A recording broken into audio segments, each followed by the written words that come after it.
Certains l'auront peut-être remarqué, j'aime beaucoup les étoiles. Je ne compte plus le nombre de nuits que j'ai passées à les regarder, contemplant ce ciel empli de contes et de légendes. Et si je vous emmenais avec moi dans ma contemplation? Le Scorpion est, comme vous devez le savoir, une constellation du zodiaque, cercle composé des 12 célèbres astérismes, ceux-ci entourant notre système solaire. Facilement reconnaissable grâce à sa forme particulière, nous rappelant évidemment la queue du fameux insecte dont elle porte le nom, cette constellation s'observe à l'œil nu sans difficulté. Cependant, si vous avez un doute lors de votre observation, vous pouvez vous repérer grâce à une étoile en particulier. Le Scorpion compte en ses astres l'étoile Antares, non seulement brillante, mais également d'une couleur rougeâtre la dissociant de ses consoeurs. Au-delà du temps et de l'espace, comment le Scorpion s'est-il retrouvé au-dessus des nuages? Orion, fils de Poséidon, était un géant connu pour sa beauté et sa violence, mais également pour ses talents de chasseur. Alors qu'il chassait comme à son habitude, il prit en chasse un sanglier. La traque dura plusieurs jours, les traces de l'animal disparaissant ou changeant de direction.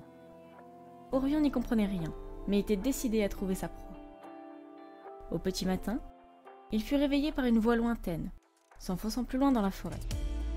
En la suivant, le géant s'aperçut alors qu'il s'agissait d'un chant. Était-ce une sirène ou un esprit des bois? En continuant sa recherche de la mystérieuse voix, il tomba sur de nombreuses nymphes, certaines cueillant des fleurs, d'autres caressant les animaux. Au milieu de celles-ci se tenait une femme absolument divine, dont le sourire envoûta Orion. Il s'agissait de la déesse Artémis, divinité de la nature, de la faune et de la chasse. Voulant tester les capacités de notre héros, elle l'avait entraîné dans cette traque impossible, effaçant elle-même les empreintes du fameux sanglier. Impressionnée par les talents du géant, elle lui lança un défi. Étant tous deux d'excellents chasseurs, elle voulait savoir qui pratiquait le mieux. S'ensuivit une longue nuit de traque, les deux archers n'arrivant pas à se départager. Ce match nul entraîna de nombreuses parties de chasse, Artémis et Orion devenant chaque jour un peu plus proches. Surprise de ces nouveaux sentiments que la déesse ressentait, elle se confia à son frère. Apollon comprit rapidement que sa sœur était tombée amoureuse du chasseur, et cela ne lui plaisait guère. Les voyant devenir de plus en plus complices, le dieu du soleil décida de se débarrasser d'Orion, et ceci au plus vite. Alors que le géant se rendait, comme à son habitude, en forêt pour y retrouver Artémis, il fut attaqué par un immense scorpion. Envoyé par Apollon, l'animal était bien décidé à tuer le chasseur. Orion lutta, tentant de transpercer la bête de son arme, mais en vain. Pour s'en sortir, il s'immergea dans l'océan, là où le scorpion ne pouvait le suivre. Témoin de toute la scène, Apollon eut une idée des plus cruelles. Il invita sa sœur à le rejoindre au bord de la mer, lui montra du doigt une ombre au loin, prétextant un monstre marin, et invita Artémis à lui tirer une flèche mortelle. La déesse, amusée, banda son arc et décocha sa flèche à une vitesse ahurissante. Lorsqu'elle atteignit sa cible, un hurlement de douleur s'ensuivit, avant que l'ombre ne s'enfonce au milieu des flots. La déesse comprit. Sans réfléchir, elle accourut auprès du corps qu'elle venait d'abattre. En voyant le visage inerte d'Orion, son cœur se brisa. La flèche l'avait atteint en pleine tête, ne lui laissant aucune chance de survie.